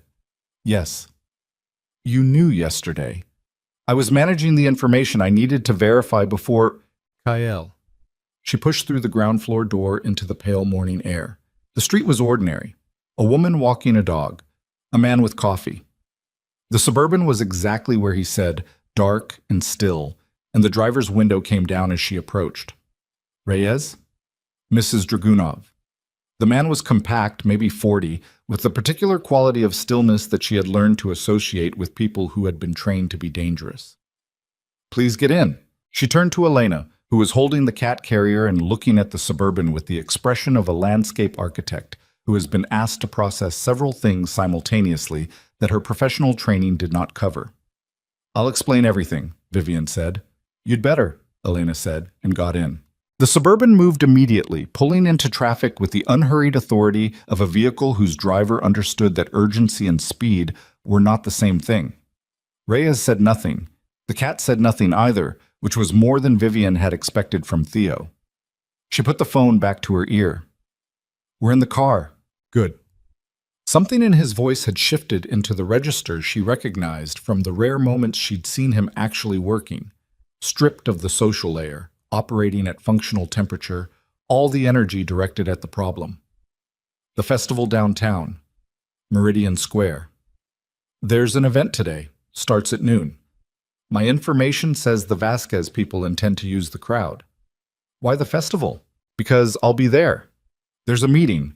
One of the city council members. It's been scheduled for 3 weeks. Public location, visible, the kind of meeting that establishes legitimacy. They've known about it." A pause. "They also know about you. They pulled your movement records from the last week. They know Elena's address." "How do they have my movement records?" The pause that followed was very brief and very specific. "Someone inside my network." She sat with that for a second. The Suburban moved through a yellow light heading south. "Someone gave them information. I'm handling it." "Who?" "I'm handling it," he said again, and the repetition was not dismissal, but finality, the sound of a door closing on something she wasn't going to get more of right now. "What I need you to understand is that they're not going to wait. They've been patient for 18 months. Today is the window they've been building toward." "Then cancel the meeting," she said. "Don't go." "If I cancel, they know I know. They disappear, rebuild, wait for the next window. I need them where I can see them. Another pause. I need to close this today. And you're telling me this because you should know what's happening, he said. Because you deserve to know what's happening. And because... He stopped. She waited. Bomb! Because I need to know you're somewhere secure while I handle it, he said. And I'm aware that I lost the right to ask you for things. So I'm not asking. I'm telling you what the situation is and letting you decide. Elena was watching her from across the back seat. The cat shifted in its carrier. The city moved past the windows in its ordinary, unknowing way. Storefronts and pedestrians, and the unremarkable texture of a Tuesday morning that had no idea what was building inside it. We're secure, Vivian said. Reyes knows. She lowered the phone and looked at Elena and said simply, I need you to trust me for the next several hours. Elena looked at her for a long moment. Then she said, Is this about your husband? Yes. The husband with the guards and the marble floors? Yes. The husband who... Elena stopped, looked at the Suburban's interior, at Reyes's composed back, at the cat who had settled. Is he a bad man, Viv? Vivian thought about the question with the honest attention it deserved. He's done bad things, she said. Whether that's the same... That's the same, Elena said flatly. I know. They looked at each other. Okay, Elena said. Not forgiveness, not approval. Just the sound of a woman who loves her sister choosing, in this moment, practicality over judgment. Okay. Reyes drove them to a building in the financial district, a floor of an office tower that operated under a different corporate name and had, Vivian noted, a security desk staffed by two men who wore suits that fit too well and moved too economically to be actual office security. She and Elena were taken to a room with windows facing east, comfortable chairs, a television, food already arranged on a side table with the attention to detail that suggested it had been prepared with specific knowledge of what she liked. She looked at the food. Brown butter cookies on a small plate. A flat white in a proper cup, not a paper one. She stood looking at them for a moment and felt something crack very slightly in her chest. She sat down. She turned on the television and found the local news and watched the coverage of the Meridian Square Festival. The setup already underway, food vendors and a live music stage, and the particular organized chaos of a public event that the city put on every October, drawing 30,000 people to a 12-block radius. The camera swept across the square, and she looked at the crowd already gathering and thought about what it meant to move something through that crowd, about the mechanics of violence in a public space, about the way the most careful men she'd ever encountered thought about geometry and exits and the exact distance between intention and consequence. Elena sat beside her and ate a sandwich and watched the news and said nothing about the brown butter cookies, which Vivian was grateful for. At 12:45, the coverage shifted. A reporter outside the east entrance to the square was saying something about a disturbance, and then the camera cut to a wider shot, and Vivian saw the crowds beginning to move in the wrong direction. Not the aimless drift of people changing their minds about lunch, but the urgent animal surge of people who have heard something that their bodies have processed before their minds have caught up with. She was out of her chair before she understood why she was out of her chair. Vivian. Elena reached for her arm. Stay here, she said. Don't leave this room. She went to the door. One of the suited men was already there, hand raised, not aggressive, but definitive. Mrs. Dragunov, you need to stay inside. What's happening at the square? We're getting information. I can see the television, she said. What is happening? He held his position. His earpiece crackled. He listened to something she couldn't hear, and his expression adjusted by a fraction. Not the fraction of someone receiving good news. There's an active situation. We're monitoring it. Where is he? Ma'am, where is Kyle? A pause, the earpiece again. Then, he's at the east entrance. The man's jaw tightened by a millimeter. He's been separated from his detail. The cold came back. All at once, the full length of her spine, and this time it kept going, spreading out into her hands, her throat, the back of her eyes. Separated. She moved. Not past him. She wasn't stupid enough to think she could physically get through a man who was trained and positioned and had instructions. She moved to the window instead, pressing close to the glass, looking out at the city below, looking south toward the 12-block radius she couldn't see from here but could orient herself toward. And she stood there with her hands flat against the glass and felt the cold in her palms and thought about the geometry of what was happening. Someone inside his network had given information to the Vasquez syndicate. They knew about the meeting. They knew the location. They knew his schedule. And now his security detail had been separated from him in a crowd of 30,000 people. This was not improvised. This had been built over 18 months with the patience and precision of people who understood exactly how Kyle Dragunov operated and had found, at last, the angle from which he was vulnerable. Through her, she turned back to the security man. "Get me a line to Borisov." "Mrs. Dragunov, not to Kyle, to Borisov. Right now." The man held her gaze for a moment. Then something shifted in his professional assessment of the situation, possibly because she was looking at him with the specific expression of a woman who had spent 2 years inside that world and was not as manageable as she appeared. He spoke into his earpiece. He waited. He held out a phone. She took it. "Borisov, Mrs. Dragunov." His voice was tight in a way she had never heard it. Borisov was a man of consistent temperature. She had formed this opinion over 2 years of peripheral observation, and it had never been challenged until this moment. "You should stay." "Tell me where he is." "We're working to—" "Tell me where he is right now, or I call every number in this phone until I find someone who will." A beat. "He moved to the central stage area," Borisov said. "We lost visual approximately 4 minutes ago. We have men repositioning." 4 minutes. In a crowd of 30,000, with people moving in panic, with a syndicate that had spent 18 months planning this specific scenario, 4 minutes was not a gap. It was a conclusion. She looked at the phone in her hand. She thought about 2 years of learning his footsteps. She thought about 90 seconds outside a door. She thought about brown butter cookies on a plate, about someone who knew, who had taken the time to find out and to make sure what she drank and what she liked to eat and what that particular gesture might mean. She thought about a man who couldn't find the mechanism to say I was wrong to her directly, but had sent it through every channel available to him except his own voice. She thought about the gap between those two things and whether it was crossable. She said, "I'm going to the square." "Absolutely not." She handed the phone back to the security man and turned to find Elena standing directly behind her with the cat carrier in one hand and Vivian's coat in the other. "Elena." "I heard," Elena said. "I'm not going to the square, but you need your coat." Vivian looked at her sister. Elena's face was doing something complicated. The landscape architect, the practical woman, the sister, all running their assessment simultaneously. And what came through in the end was something simple and old and not subject to revision. She took the coat. She looked at the security man. "You're going to drive me or I'm going to walk." He drove her. The Suburban got within 4 blocks before the crowd density and the emergency vehicle positioning made further progress impossible. She was out of the car before it fully stopped, moving on the sidewalk, moving with the particular directed urgency of someone who knows where they're going in an environment where everyone else is trying to go somewhere else. People streamed past her against her direction.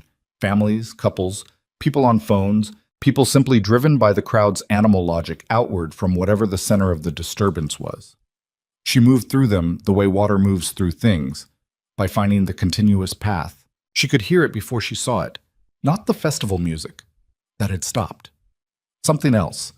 The specific acoustic signature of a crowd that has encountered something it doesn't want to be near, the sharp, involuntary sounds of people moving fast for reasons they don't fully understand yet. She came around the corner of the central stage area and saw the space had mostly cleared.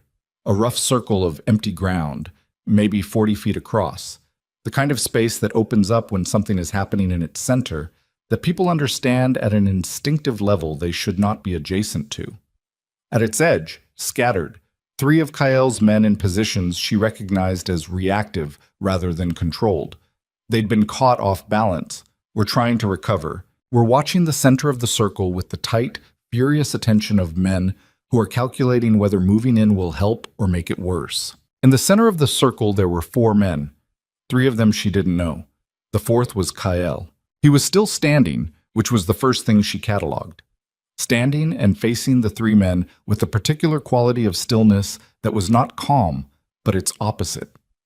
Not calm, but the total compression of force into a single point, every cell of him oriented toward the problem in front of him with the precision of someone who has survived dangerous situations for 19 years and understands the geometry of survival better than most people understand anything. There was blood on his left temple, a cut above the eyebrow. Not deep enough to be critical, but deep enough to have bled freely, the left side of his face painted with it in the way that head wounds do, dramatic and unreliable as a measure of actual damage. His jacket was gone. One of the men facing him had what appeared to be a weapon held low, not raised, the body language of someone establishing capability rather than deploying it yet. They were talking. She was too far away to hear it.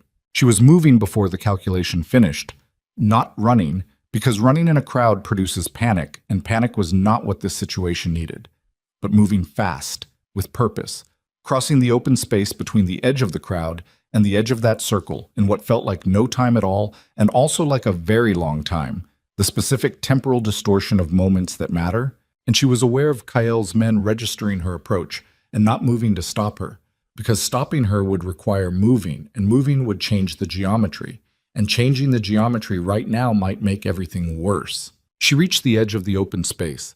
One of the three men turned, just his head, a quick rotation, and he saw her and processed her and looked back at Kael, and she saw, not heard, saw, in the micro-adjustment of Kael's face, the moment he understood she was there. Something happened in his expression. She had been reading his face for 2 years with limited success. She had learned fractions and micro-adjustments and the specific language of a man who communicated mostly in what he withheld. But this she could read without any ambiguity at all, because it was too large to contain in fractions. It was fear. Not for himself. The man holding the weapon low said something to Kael, clipped, direct, a sentence or less. Kael said something back without taking his eyes off her. The man with the weapon turned to look at her properly now, assessing, and she felt the assessment land on her the way you feel the specific attention of someone who is calculating whether you are useful or a problem. And she understood in that moment that she had walked into the center of this and that there was no backing out of it now and that the only direction was through. She walked forward, into the circle. Vivian, Kael's voice, low, strained with something she had never heard in it before. Don't. She kept walking. The man with the weapon watched her come. He didn't raise it, not yet. She was a woman in a coat walking toward him in a cleared space at a public festival, and whatever scenario he'd built his plan around, this was apparently not in it, because he was recalculating, and recalculation took seconds, and seconds were what she needed. She stopped 6 feet from Kael. She looked at him. Up close, the blood was darker than it had looked from a distance, already beginning to dry at the edges, and there was a bruise forming along his jawline that hadn't been there this morning, and his shirt was torn at the shoulder, and he looked at her with an expression that contained, in this sequence, fury, terror, and something so far beyond both of those that she didn't have a word for it. I told you to stay. You told me a lot of things, she said. Her voice was steady. She did not understand why it was steady. Some part of her that had apparently been waiting for a situation that matched its register had found one and was operating with a clarity that the rest of her was just going to have to keep up with. Not all of them were worth listening to. The man with the weapon said, Mrs. Dragunov. His English was accented, unhurried, a man who had also decided that unsteadiness was not useful here. You've made this more complicated. I have a talent for that, she said. Kael said her name again, and this time it wasn't fury or terror. It was something stripped entirely of management, entirely of control, just her name. Said by a man who was looking at her in the middle of a situation he had spent 19 years ensuring no one he cared about would ever have to enter. Said with the specific weight of someone who has just understood, at the worst possible moment, the full dimension of what he stands to lose.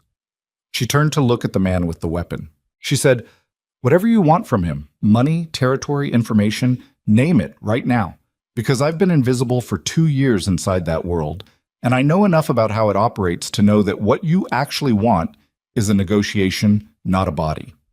A body in the middle of Meridian Square at a public festival is a federal case. A negotiation is a business decision. She paused. Make the business decision. Silence. The crowd noise at the edges. Distant sirens, getting less distant. The man with the weapon looked at her with the particular attention of someone reassessing what category a person belongs in. Then he looked at Kyle, and Kyle was looking at her. Not at the weapon or the men or the geometry of the situation or the approaching sirens. At her. With the expression of a man who has been stripped of every layer he built over 19 years in the time it took a woman in a coat to walk 6 feet across a cleared space at a public festival, and what's underneath all those layers is something ungoverned and enormous, and the man with the weapon made the business decision. It took 11 seconds. Vivian counted them, because counting was something to do with the part of her mind that wasn't occupied with standing still and breathing, and not letting her legs communicate to anyone present that they were considering a different course of action entirely. 11 seconds of the man looking at her, then at Kyle, then at the sirens that were now close enough that their specific frequency had shifted from distant warning to immediate fact. 11 seconds of calculation behind eyes that were professional and cold. And ultimately, she had been right, oriented toward outcome rather than spectacle. He lowered the weapon, not all the way, not a surrender, a repositioning, the body language of a man communicating that the terms had changed, and he was willing to acknowledge the new terms without formally conceding the prior ones. He said something in Spanish to the 2 men flanking him, a sentence she didn't catch, and they moved back 2 steps. He looked at Kyle. "We'll be in touch," he said. Kyle said nothing. He stood with the blood drying on his temple and the bruise deepening along his jaw and looked at the man with an expression she had never seen on him before. Not the cold authority she knew, not the managerial control, but something older and more honest. The expression of a man who has just been reminded at significant personal cost that there are forces in the world that don't respond to his particular gravity. The 3 men walked away, through the edge of the crowd, unhurried, into the ordinary city. Gone. Kyle's men converged from 3 directions almost simultaneously. Reyes among them, breathing hard. The suit jacket gone somewhere between the financial district and here, and Kyle held up a single hand without looking at any of them, and they stopped. Just stopped. Mid-movement, like a current that had been interrupted, and stood at the perimeter of the cleared space and waited. He turned to Vivian. She looked at him. He was a mess. The blood had tracked down to his jaw on the left side, mixing with the bruise there into something that was going to look considerably worse tomorrow. His shirt was torn at the shoulder. She could see the beginning of another bruise beneath it, something that had made contact with impact. He was breathing carefully, the way people breathe when breathing requires management, when something in the chest or ribs is unhappy about the full expansion required for normal breath. She said, "You're hurt." He said, "I'm standing." "That's not the same thing." "It's enough for right now." She looked at him. He looked at her. Around them, the crowd noise was returning. The ordinary murmur of people filtering back into a space that had been cleared and was now clearing again in the other direction. The event resuming its interrupted momentum with the resilience that crowds have, that cities have, the reflexive insistence on normalcy. His men were still waiting. He still hadn't looked at them. He said, in a voice that was low and stripped of everything except the bare content of the words, "You walked in." "Yes." "I told you. I know what you told me." "You could have—" He stopped. Something in his jaw worked. The bruise and the stopping together produced a brief expression of pain that he controlled almost instantly, but almost wasn't quite. "If they'd decided differently—" "They didn't," she said. "That's not a plan." "No," she agreed. "It was a decision. There's a difference." He held her gaze for a moment with the expression of a man trying to formulate a response to something that doesn't have a clean formulation, and knowing it and not being willing to manufacture one for the sake of resolution. Then he reached out and took her hand. Not the way he'd held her hand at events, when physical proximity was required for appearance. Not the managed, functional contact of 2 people performing a relationship for an audience. He took her hand the way a person takes something they almost lost before they understood they could lose it, with the specific, unpracticed force of someone who has stopped calculating what the gesture communicates and is simply doing the thing their body has decided to do. His hand was cold, or hers was. She couldn't tell. She didn't pull away.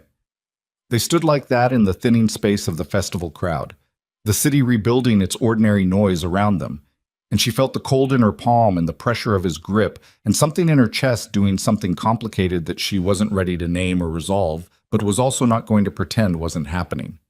Reyes materialized at a respectful distance. "Sir, we should move."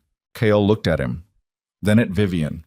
A question in it that he didn't put into words, and she appreciated the fact that he didn't put it into words because words would have required an answer, and she didn't have a complete one yet. She said, "Hospital first." He said, "It's not hospital first," she said again, the same tone she'd used about the ring, the same tone that communicated that this particular point was not open for the kind of management he applied to everything else. "Then we talk." A pause. His jaw worked again. Then, "All right." They moved toward the waiting Suburban, his hand still holding hers, his men forming a perimeter without being directed to, the trained automatic choreography of people who know their function. She walked beside him and felt him compensate slightly with each step for whatever was happening in his ribs and did not comment on it because commenting would make it a thing he needed to manage. And right now he had enough things he needed to manage. At the hospital, private clinic on the east side, the kind of facility that processed men with Kyle Dragunov's specific category of injury without asking the kind of questions that generate reports. She sat in a waiting room that looked like a hotel lobby and was not a hotel lobby and watched through a glass partition as a physician worked on his temple and his ribs, and whatever else the examination revealed. He sat on the examination table with his shirt off and his back to her, and she looked at his back, the breadth of it, the tension in it even now, the network of old and not-so-old marks that documented 19 years of a particular kind of life, and felt the complicated thing in her chest continue doing what it was doing without resolution. Borisov appeared beside her at some point. She had heard him come in but hadn't looked up. "The man with the weapon," she said. "Being handled," Borisov said. "The source inside your network." A pause. "Also being handled." She looked at him. He was looking at the glass partition, at Kyle, with the expression of a man who has been doing this for 14 years and has felt, perhaps for the first time, the full weight of what it means that someone he works for is sitting on that table. "How long have you known," she said, "that there was an internal source?" 3 days, he said. "We needed to be certain before moving." "Who was it?" He was quiet for a moment. "A junior captain named Hess. He'd been approached 8 months ago. Financial pressure. His family had debts." "Is he come?" "He's alive," Borisov said. "He'll remain alive. He has children." She absorbed this, the hierarchy of consequences in Kyle's world, its specific calculus of who paid what and how. She had been adjacent to this world for 2 years and understood it in the abstract and was now understanding it in the particular, which was different. "The Vasquez Syndicate," she said. "Is it finished?" "The operation today failed. Their primary asset is in custody, the weapon carrier, a man named Salcedo. Without Salcedo and without the element of surprise, they'll pull back. Regroup." He paused. "It's not finished, but the immediate threat is contained." "For how long?" "Long enough," he said, which was not an answer, but was probably the honest version of one. The physician finished. Kyle came out with his ribs wrapped and 4 stitches above his left eyebrow, and a clean shirt that someone had produced from somewhere, and he looked at Vivian and then at Borisov and said to Borisov, "Give us a minute." Borisov gave them a minute. They stood in the waiting room that wasn't a hotel lobby and looked at each other, and she thought about how many times in 2 years she had looked at him without him really looking back, and how this was not that. This was him looking at her with the full attention he normally reserved for things that required it, which meant things that could hurt him. Which meant she had apparently at some point crossed the threshold into that category without either of them formally acknowledging the crossing. He said, "I owe you an accounting. You owe me several." "I know." He moved to the chair across from her and sat down, carefully, his ribs informing every movement, and she sat across from him and felt the quality of what was about to happen. Not the managed conversation of 2 people maintaining a structure, but something with more breakable elements in it. Something where the outcome wasn't prearranged. He said, "The rule. Don't speak to me in public." "I remember it. I told you it was about authority, about maintaining, the way things needed to appear." He stopped. His hands were on his knees, still, in the way they were always still.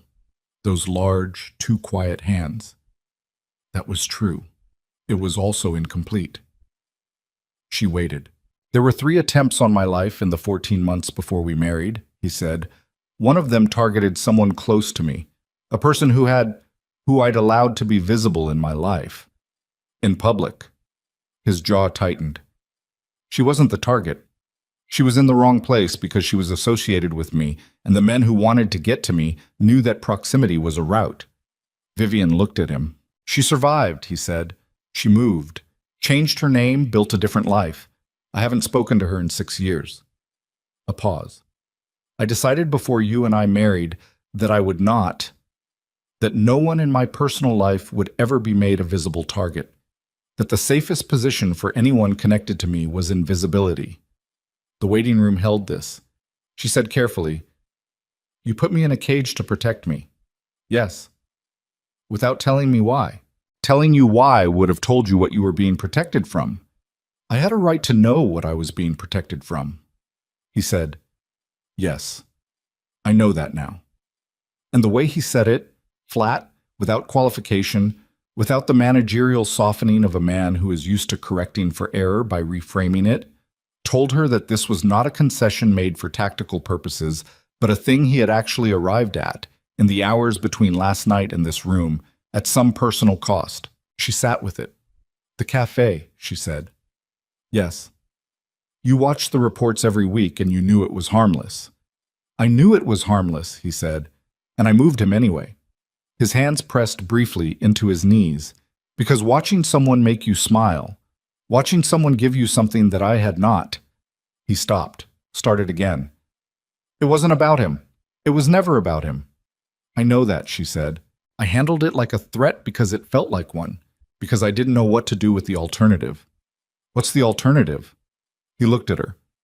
"Admitting that I built a marriage in which my wife had to seek out a stranger at a cafe to feel like a person, and that I built it that way intentionally, with justifications that were real but were also," he searched for the word, "convenient, because they let me have what I wanted without having to give anything that—" He stopped. "That what?" she said. "That I didn't know how to give," he said. "Without feeling—" Another stop. She watched him work against something in himself that did not want to be said, and understood that the working against it was itself information, was itself more than she'd received in 2 years of managed silence and careful distance. "Exposed," he said finally, "without feeling exposed." The word sat between them. She thought about this photograph in his study, the coastline from above, the dark water below, the view of a man who needed height and distance and the safety of looking down at things from a position where they couldn't reach him. She said, "You built a life where nothing could reach you." "Yes." "And then you married someone and put her in it." "Yes." "And watched her disappear." His jaw worked. The stitches above his eyebrow were very precise, 4 of them, and she looked at them and looked at the bruise below and looked at the careful stillness of his hands and thought about 90 seconds outside a door in the dark. "I watched her disappear," he said, "and I told myself it was protection. And some of it was protection." He paused. "And some of it was just the easiest version of a thing I didn't know how to do differently." She breathed. Outside the clinic, the city was going about its afternoon. The festival at Meridian Square had resumed, the local news had filed it under minor incident, and the ordinary texture of Tuesday had reasserted itself over the events that had moved through it. She thought about 30,000 people who had no idea what had happened in the cleared space beside the central stage. She thought about Noah Carlyle in Portland, probably finishing a lunch service, probably thinking about the brown butter cake. She thought about Elena in the financial district office with the cat and the half-eaten sandwich, and the complexity of being a person who loves someone and cannot protect them from the choices they make. She said, "I can't go back to what it was. I know. I won't be invisible again, in public or anywhere else. I know. If I'm in your life, actually in it, not managed in it, then I'm in it. At events and dinners and wherever else you are, next to you, introduced by name, speaking when I choose to speak." She held his gaze. Not performing safety. Not performing invisibility. Present. He looked at her for a long moment. And the risk, he started, is mine to assess, she said. You don't get to make that calculation for me anymore. You tell me the truth about the situation, and I decide what I can live with. That's how it works between adults. A pause. Yes, he said. Is that an agreement or an acknowledgement? Both, he said. It's both. She looked at him for a while. The stitches and the bruise and the wrapped ribs and the large, still hands.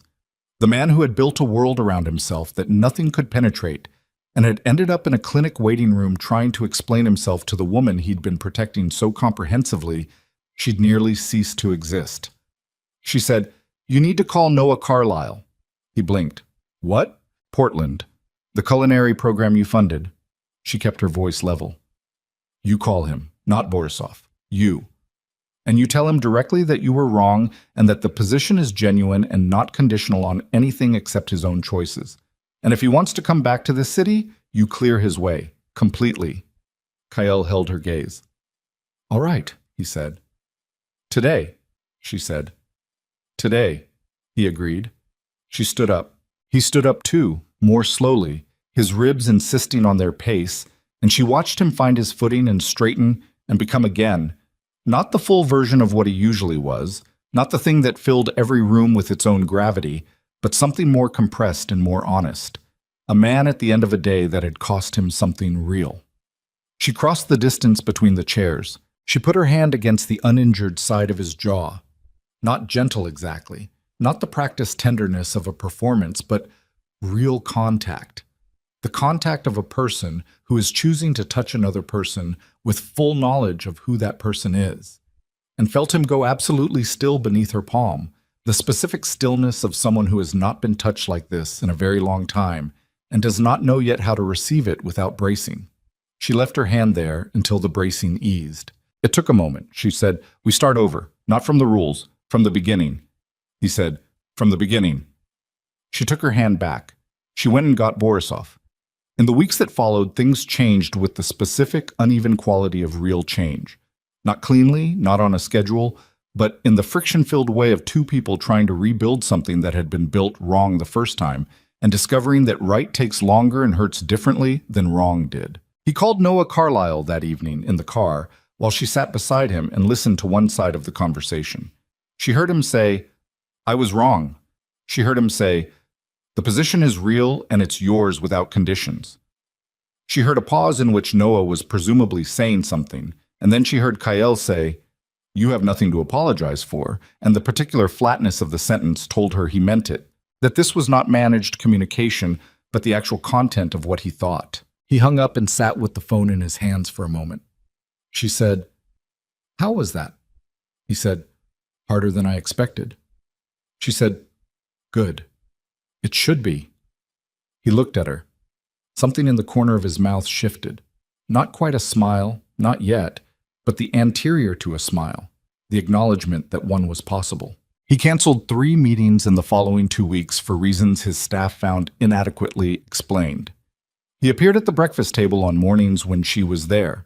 He asked her about the herb garden, directly, using actual words, sitting across from her at the kitchen counter with his coffee, and listened to the answer with the full, specific attention he usually reserved for information about business. He came home for dinner twice in a row without announcement, and both times sat at the same end of the table she was at, which was a small geography and also not small at all. He made mistakes. She made mistakes too, because she was out of practice at the kind of trust that required regular exercise to stay functional, and sometimes she caught herself pulling back from things that were safe to move toward. And sometimes she caught him reverting to the managed distance that his whole body understood as default and had to work to abandon. These were not dramatic failures. They were the ordinary friction of two people trying to find a new pattern after a long time in a bad one. She went back to Bramble. Noah was not there. He was in Portland, presumably, doing the things that a 23-year-old with a funded culinary program and a clear path forward does. But the cafe was there, with the mismatched chairs and the exposed brick and the smell of actual espresso. And she sat at the table by the window and ordered a flat white and read her book and felt the ordinary, uncelebrated pleasure of a person in a room that they are in by choice. She came back to the marble house because she had decided to. because the conditions under which she was returning were different from the conditions under which she had left. And she was old enough and had been through enough to know that different conditions produce different outcomes, and that the only way to find out if that was true was to live it. She brought her 3 cookbooks back. She put them on the kitchen shelf. The chefs noticed and said nothing. Kale noticed and said nothing either, but that evening she found a new seedling in the herb garden. Fennel, which she'd mentioned once in passing to him 6 months ago and hadn't mentioned since, meaning he'd remembered or had someone remember for him, which amounted to the same thing. She stood looking at the fennel for a while. She thought about the specific distance between a man who has his second-hand relay a compliment and a man who orders the right seedling and puts it in the right planter at the right time and says nothing about it, waiting to see if it's noticed. It was something. It was not everything. But it was movement in a direction, and movement in a direction was what all forward things required. The charity gala came around again in December. The Meridian Foundation, the Grand Aldermere, 500 guests, the string quartet tuning up in the corner. The same ballroom where, 14 months ago, she had touched his arm and said 4 words and had them handed back to her in front of everyone. She stood in the bedroom in the black dress, not the same one, a different one, chosen by her this time from the clothing that had arrived and actually reflecting her taste, and looked at herself in the mirror and thought about the woman who had stood in this mirror a year ago and felt the full weight of 2 years of invisibility land on her all at once. She was not that woman, or she was that woman, but the weight had been redistributed, not removed, not forgotten, but carried differently, on a body that had chosen to carry it rather than a body that had had it placed on it. She went downstairs. Kale was in the foyer, jacket on, looking at his watch, and he looked up when she came down the stairs with the expression of a man who has been reconfiguring his defaults for 3 months and is still occasionally surprised by the effort that requires. He looked at her the way he'd looked at her in the clinic waiting room, directly, with the full version of his attention, the kind that didn't have a managed layer over it.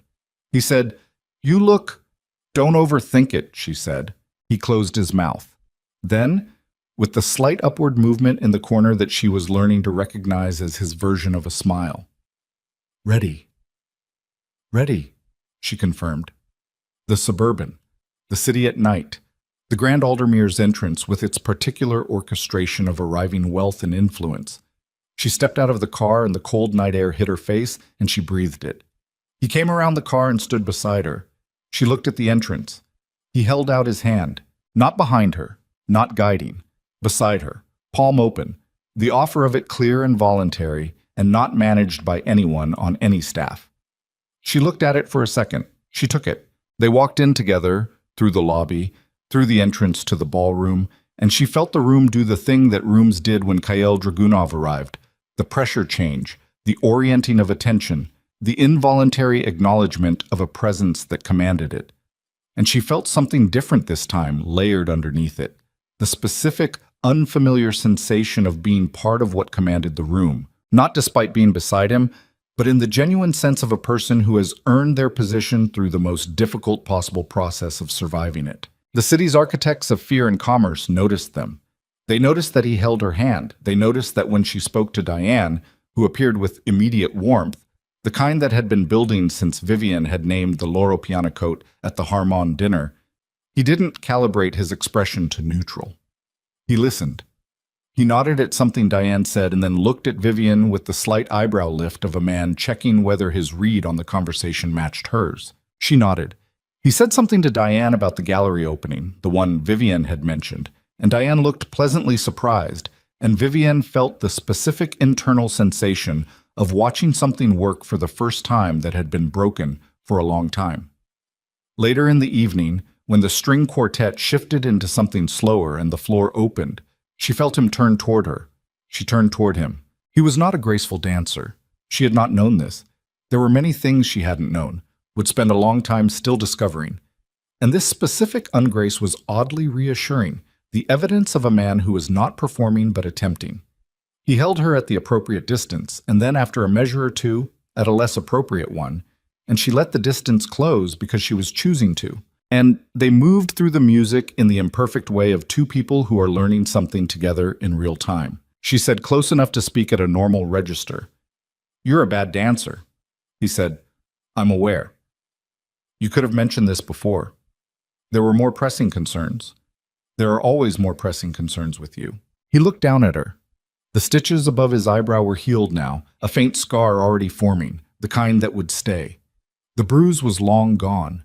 He looked like himself, the version of himself that moved through the world commanding the spaces he occupied, but with something different at the surface of it, something that hadn't been there before October, before the ballroom and the rules and the cafe and Portland and the festival and the clinic waiting room and all the ordinary, grinding, unglamorous work of changing. He said, "Vivian, yes, I'm going to get better at this." She understood that this didn't mean dancing. She looked at him for a moment with all the complexity of what she knew about who he was and what he'd done, and what it had cost both of them to arrive at this specific point on this specific floor in this specific ballroom, and with the equally complex knowledge of what she was choosing. "I know," she said, and the string quartet played, and the city's most dangerous man held his wife's hand in the middle of the room where he'd once told her not to speak to him, and neither of them pretended that the hard part was behind them, because neither of them was that naive. The hard part was this: every day, choosing it again. Not the grand gesture, not the scar and the apology, and the single cleared moment of understanding. The daily work of a person deciding to be present rather than managed, visible rather than protected, known rather than feared. That was the hard part. That was also the only part that mattered. The music moved through the Grand Aldermere's ballroom, and the city went on outside its walls, pressing and indifferent and vast, and inside the circle of one slow dance, two imperfect people held on to what they had almost lost before they understood it was possible to keep it. It wasn't a clean ending. It wasn't a resolved one. It was a beginning, which, given where they'd started, was the hardest and most honest thing either of them had ever built.